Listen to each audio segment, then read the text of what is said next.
1. I'll start by saying that I am a 21-year-old woman, and I'd like to apologize ahead of time. This is quite lengthy. Anyway, about a year ago, it might have been longer, I honestly can't remember, my best friend Emily and I went to my friend Devin's house.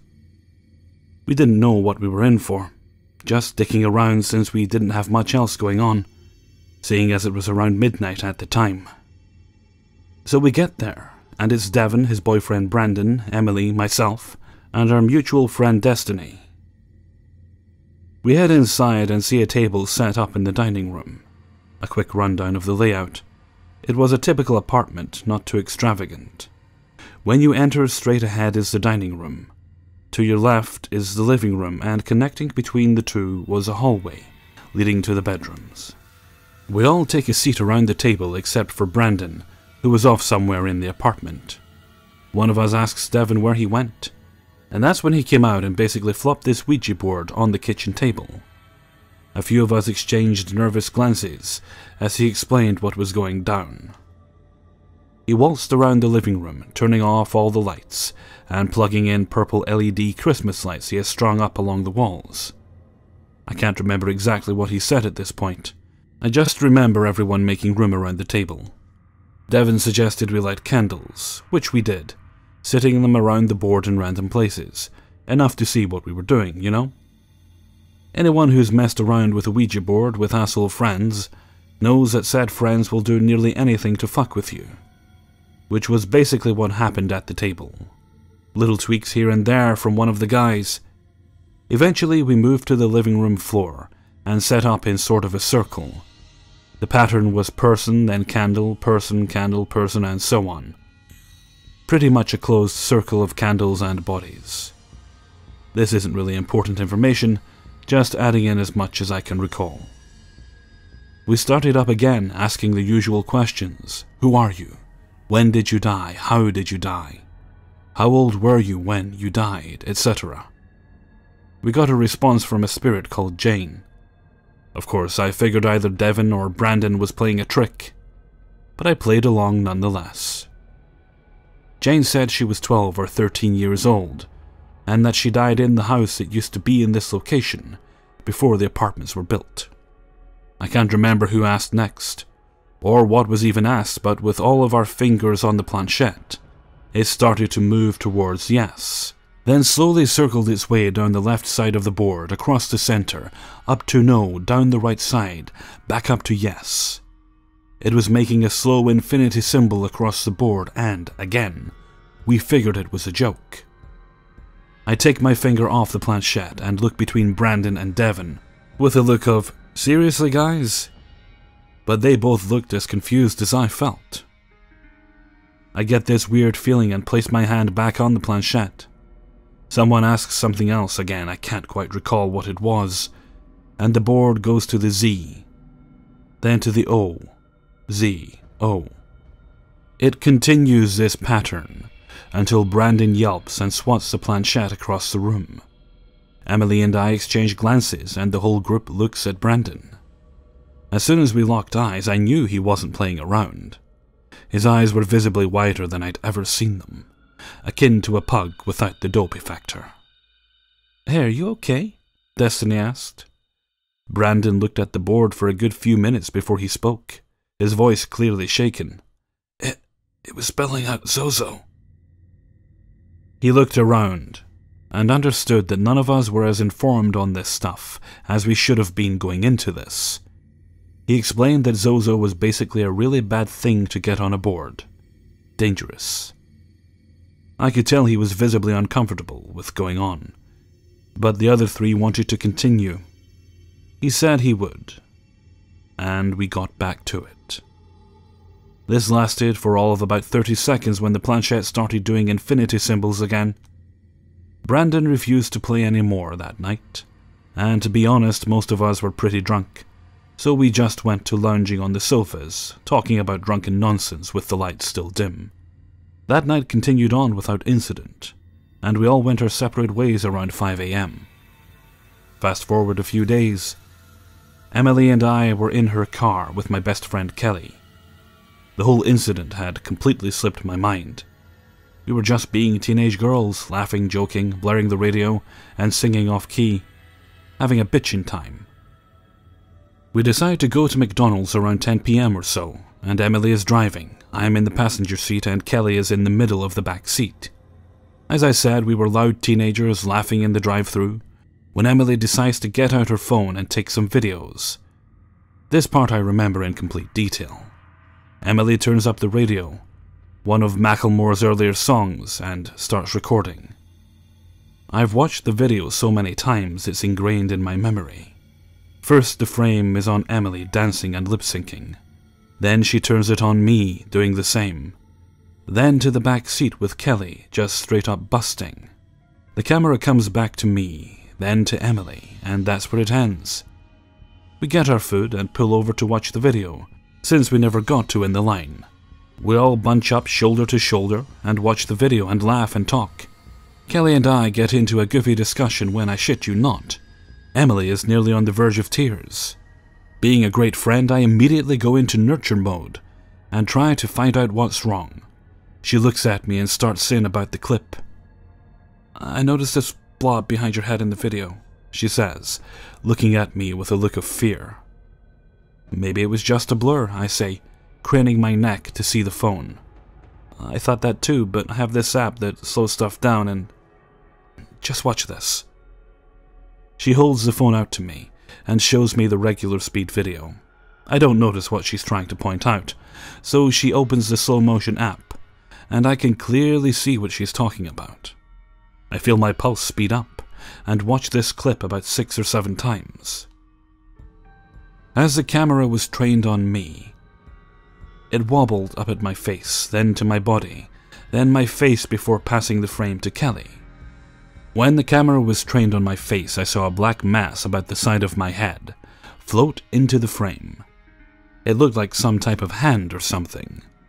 When the video trailed downward, then back to my face again, the black mass on the outside of the window looked like a fucking smiley face. Like, honest to God, a near emoji, resemblance in the blackness of the mass. Then it was gone.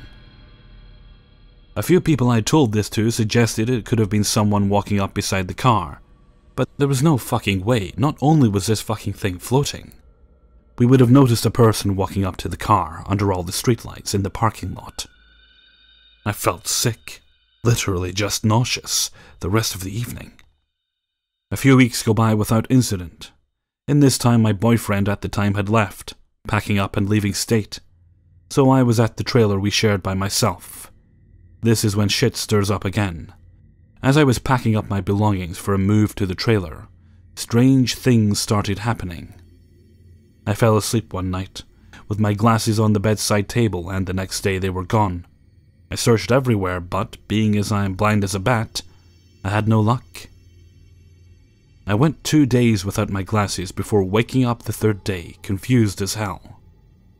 My glasses had been folded closed and neatly placed on the pillow I wasn't using. I woke up that morning to see the lenses facing me, no worse for wear than they'd been when they disappeared. This threw me for a loop for a few reasons. Firstly, I had looked literally everywhere, and there's no way I could have missed them with how empty the place was with my upcoming move. What was stranger though is that I kept hearing footsteps through the trailer. Now, I'm not one to get easily paranoid, but being alone in an empty trailer and hearing footsteps is enough to make even the most brave person check it out. The footsteps went on for a couple days before the beeping started. I'd gotten my glasses back and was continuing to pack up all my miscellaneous shit when the fire alarm shot through the house quite loudly. I, being the flinchy chicken shit I am, jumped half a foot in the air and started shaking, like an odd mixture of anxiety and cold, even though it was the middle of a heated Louisiana winter. I kid you not, it was at least 70 degrees that day. The door was open and Emily and I were packing when, in addition to the fire alarm, the front door slammed shut even though there was absolutely no wind. Emily could tell I was on the verge of a freakout, so she started going through the house, taking the batteries out of the alarms. Each room she entered, the alarm would cease in all, except for that one room.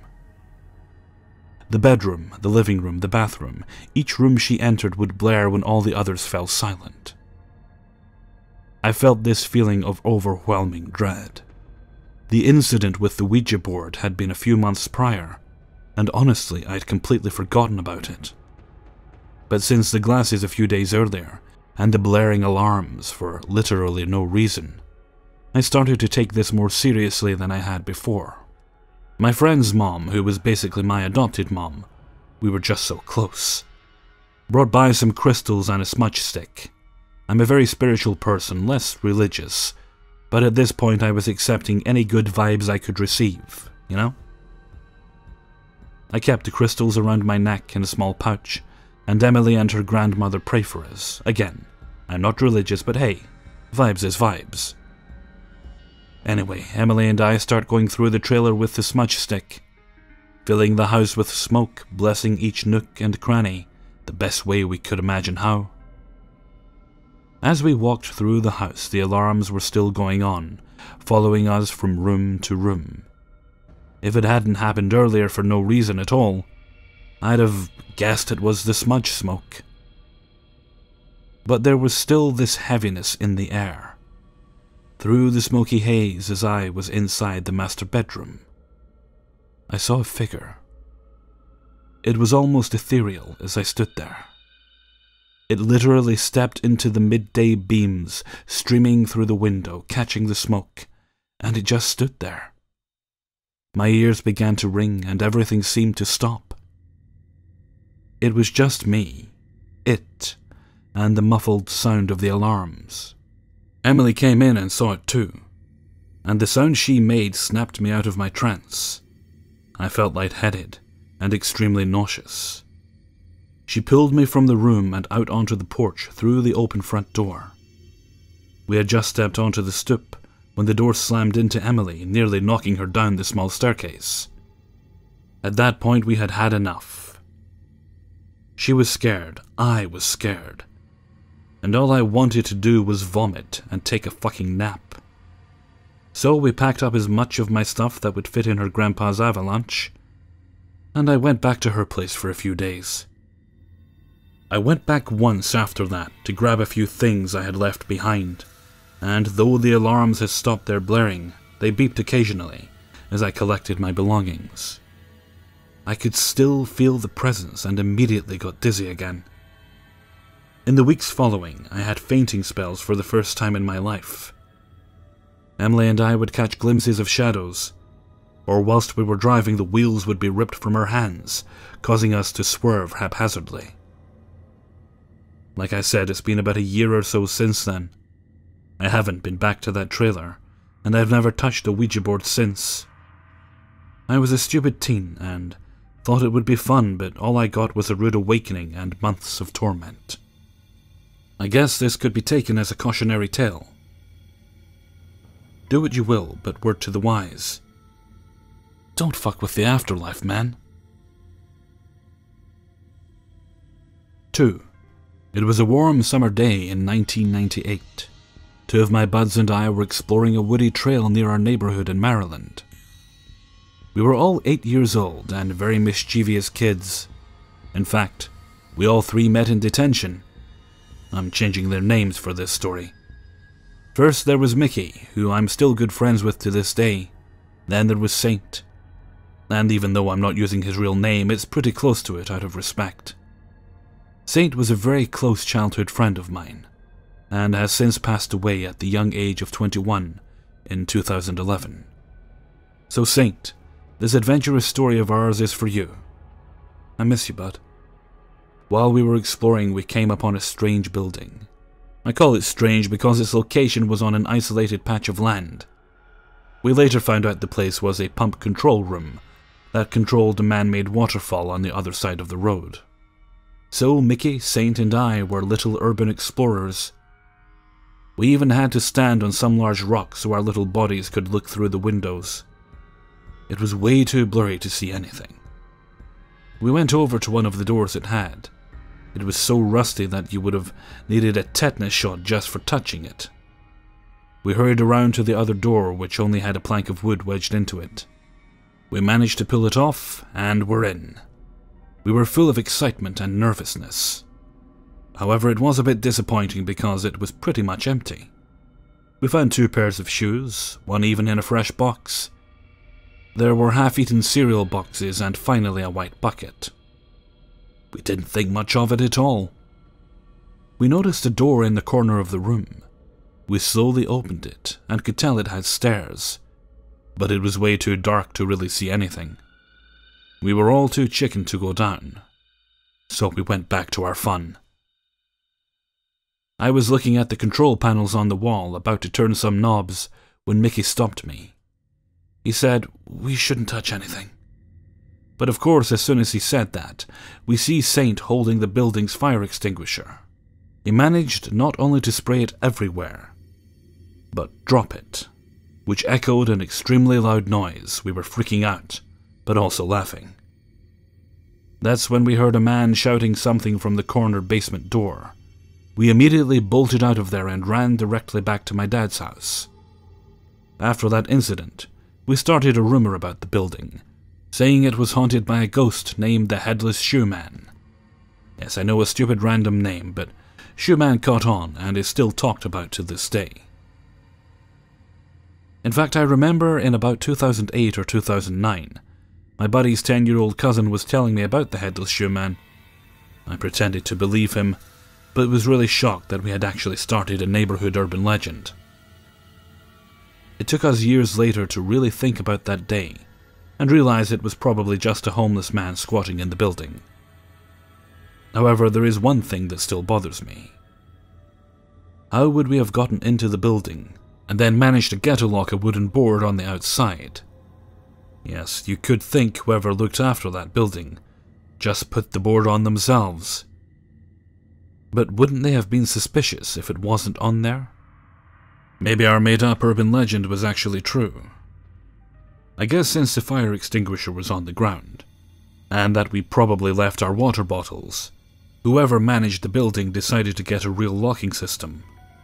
Mickey, Saint, and I became the reason that the Headless Shoeman building is heavily locked to this day. 3. In around 1980, my parents and 2 older brothers bought their first home, which was a Victorian terraced house in southern England. It was on 3 floors. The ground floor had the kitchen, front room, and dining room, which was all one big room, and had the stairs running up the middle of them, which were open-planned, which meant that if you sat on the sofas in the front room, you could look up through the stairs and see the entire second-floor landing. Second floor had 2 bedrooms and a bathroom, and had a very creaky winding staircase that led to 2 attic rooms. I wasn't born yet. I came along in 1982, and was actually born in my parents' bedroom there. The house seemed perfect, but eventually my parents would hear strange sounds, and put it down to the fact that the house was over 100 years old. One evening, however, they were sitting on the sofa watching TV, while my 2 brothers were in bed in the attic rooms. My dad suddenly said to my mum, "One of those boys are out of bed walking along the landing." My mum looked up and saw a shadowy figure walking to and fro across the landing stairs. My dad raced up to tell whoever it was to get back to bed, but once he was up the stairs, there was no one there. He went up the attic stairs and found both brothers sound asleep. This happened nearly every night from then on, and eventually they just stopped checking. One night they were in bed and heard the familiar sound of the attic stairs being walked down. As I said before, they were very creaky, and every step had a distinct sound to it. The steps reached the bottom, and then my parents heard them turn the corner and walk into the bathroom, turning on the light, which was on a long string and pinged when it was pulled. They assumed a brother just needed the toilet, but when around 20 minutes had passed and no more sound was heard, my dad went to see if they were okay. But the bathroom was empty and the light was off. He thought maybe they had just not heard them walk back out again, so went back to bed. No sooner had he lay down They heard the sound of the light pinging off in the bathroom and someone walking back up the attic stairs. They were too scared to check again when this happened. So things like this continue to happen, and eventually my brothers started to see the figure on the landing, walking to and fro. They thought it was cool having a ghost, so my parents just went on as normal and ignored it, as it didn't seem aggressive. One time the neighbors popped around and they even exclaimed in horror as they too saw a misty figure walking along the landing. They didn't visit much after that. Anyway, in 1982 I came along, and the sightings and sounds continued through the years, until when I was aged about 7. I was close to the second eldest brother, and would often be up in his attic room playing cars with him or Transformers. I've always been a tomboy. This one early evening I walked back down the attic stairs to go back to my room, and as I turned the corner I saw an old man covered in blood, from a massive gash on his head, leaning against the landing. At that young age I didn't instantly think ghost. My family had purposely kept the fact that our house was haunted from me, in case it scared me, so I honestly thought that a man had broken into our house. He was so clear, and I even remember the pattern on his shirt and brown trousers. If it wasn't for the blood, I probably wouldn't have been scared. Maybe my parents had a friend over. But his face and most of his shirt was covered in deep red blood, and this is why I reacted how I did. I clung to the stairs, screaming and crying. My parents ran up the stairs and cuddled me. I can't remember what they told me about the ghost, as my memory instantly after seeing him is hazy, but I know that everyone was shocked that I had seen the ghost in full. Everyone else had only seen a white misty shape. An interesting and life-changing thing happened immediately after seeing him though. As soon as I started talking, I suddenly had a severe stammer. My parents thought it was a short-lived thing, and when the shock had worn off my speech would be okay. But unfortunately I am now 35, and I still have a bad stammer which has stopped me from doing many things. But carrying on with the story, things carried on as normal, with the footsteps and sightings. I never saw the misty shape. In fact, I didn't see him again until around the age of 10, when I woke up in the night and saw him standing beside my bed looking at me. The usual screaming and hysterics ensued, and my parents finally realized this might actually be messing me up a bit, so they had the idea to try to research our house. My dad knew that there was an elderly man who lived across the road, who had lived his entire life, so he asked him if anything had happened in our house. The man looked at my dad, and Dad could tell that he wasn't sure whether to tell him something, but my dad insisted. Apparently in the 60s, an elderly couple lived in our house. The wife died, and the husband turned to drink in a big way, and would be down the pub every night getting drunk before stumbling home. One evening he reached the front porch step, but in his drunkenness tripped up and fell cracking his head open on the brickwork. A neighbor was in the street and saw it happen and helped him inside, sitting him on his chair, and not thinking that the wound looked too bad, he left him there, where he was found a week later having bled to death. My dad was obviously dumbstruck, and that's when my parents thought they should do something to send the old man's ghost on his way. My mum was seeing a spiritualist healer at the time for her anxiety, and mentioned our house to her. She said that she also does exorcisms. So she came out, and I have no idea what she did, as I wasn't allowed to be there. But as soon as I entered the house when she had left, the feeling in that house was completely different. It felt empty. So that was the end of the haunting. I'd like to say I came out unscathed, but my stammer says otherwise. Our family has had numerous other spiritual events happen to all of us, in holiday homes, in my parents' new house they live in now, and mine and my husband's house has also had some strange things happen in. I'll always be happy to share any of these with anyone who is interested. 4. I'm 25 now. This happened to me a few years ago. Late teens, around 17 or 18 years old at the time. I was a big guy, pretty strong, 5'11", 180 plus pounds, and I live in the largest city in New Mexico.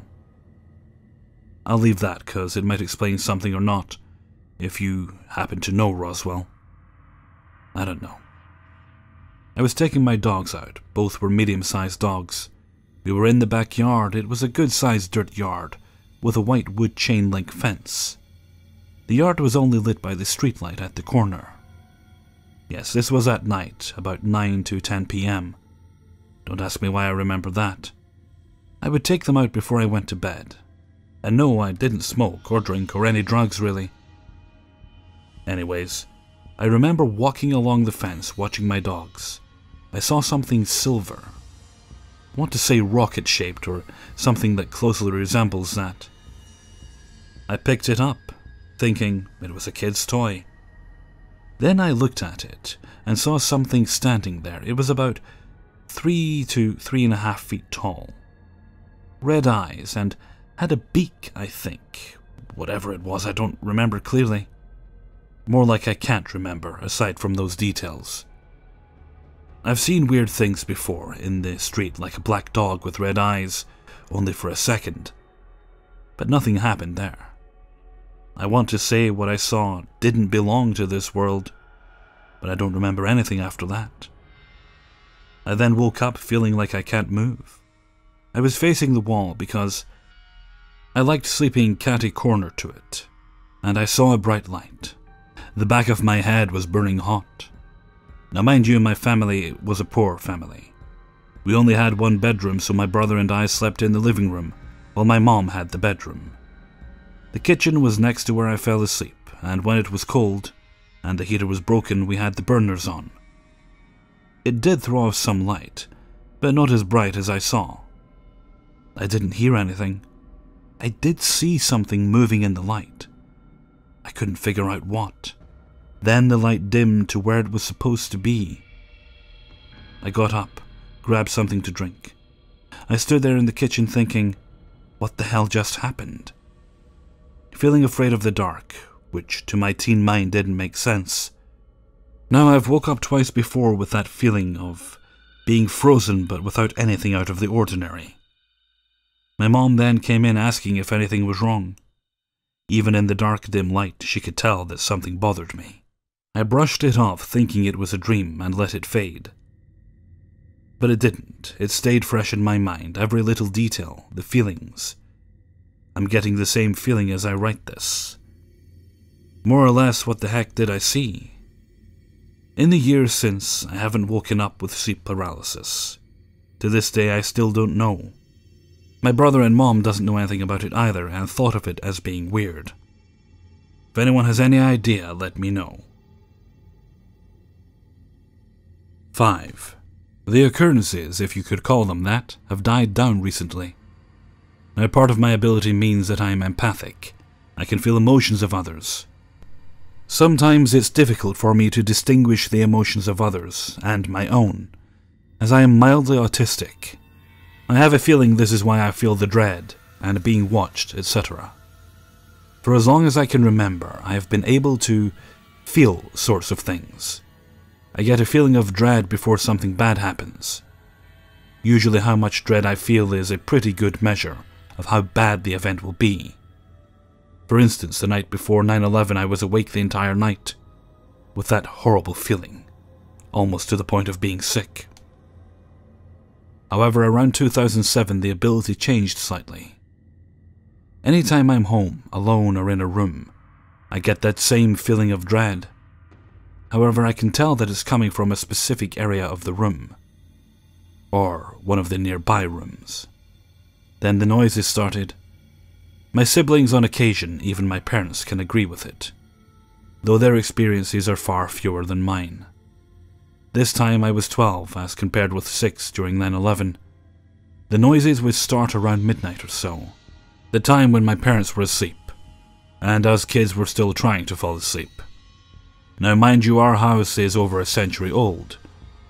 In fact, it was one of the first built on our entire block, with the guy who built the place having his own home right next door. Normally the noises would be maybe footsteps in a distant part of the house, or the toilet lid falling closed.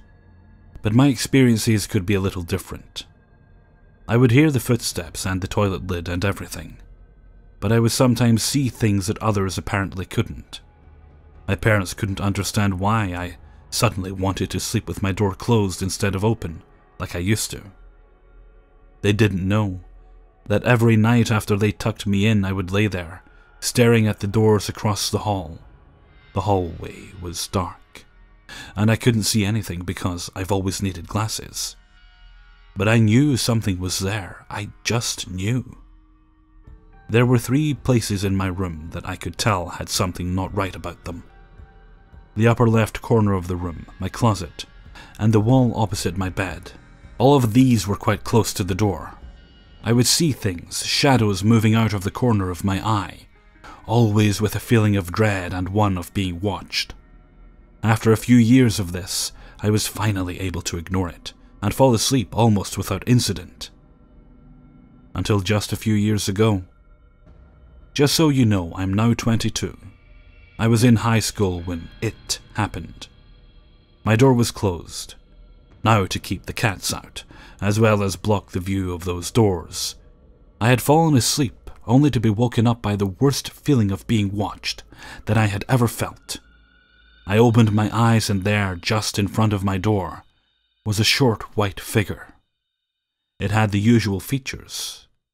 No feet, a pure white complexion, no eyes, a hole where its mouth should have been. It was obvious that it was a child, despite the fact that it couldn't have been a Grudge look-alike. I started to sit up, to turn on the light. I had been able to feel for my glasses and successfully get them onto my face without too many smears on the lenses.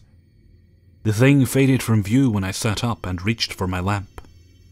The feeling of being watched didn't, though.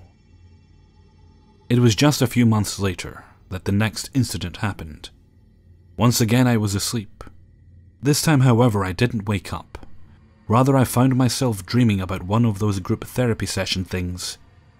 But it was people describing paranormal experiences and how they had affected them. I was a fly on the wall, high up, and completely ignored by those in therapy. I was there for what felt like several minutes when suddenly I heard something whisper in my ear, "I'm still here." I looked next to me. The whisper was loud enough to sound like the person talking to me was standing right next to me. There was nothing. I remember waking up shortly after, only to find myself staring at a tall black figure standing in the middle of my room, as well as feeling as though I were being pushed back into my bed.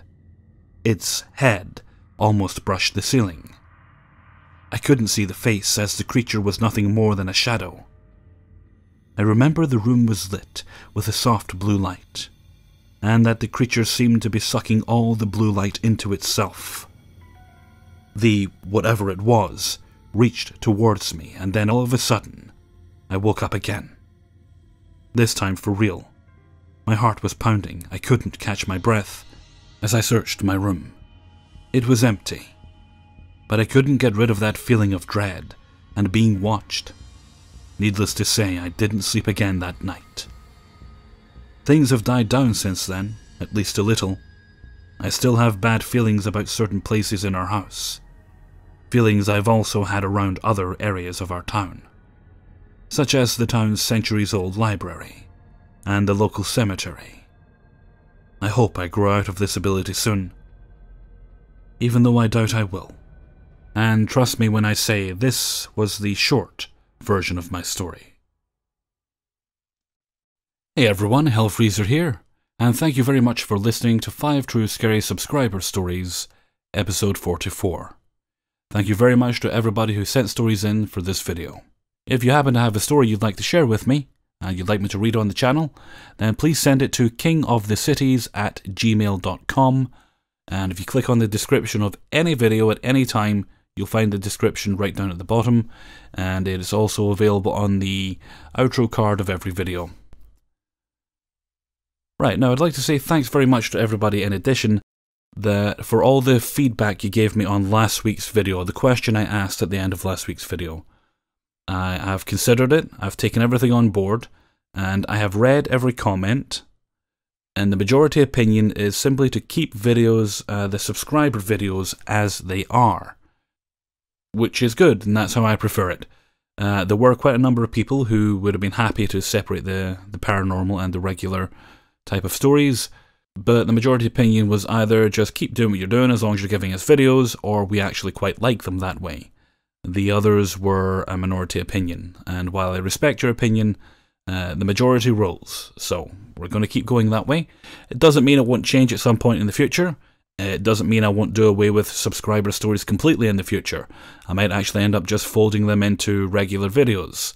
But for now, the popular opinion is subscriber stories once a week, doesn't matter if they're mixed or not. And with that, I think I'm going to head off for now. So until next time, thank you very much for listening, and take very good care of yourselves.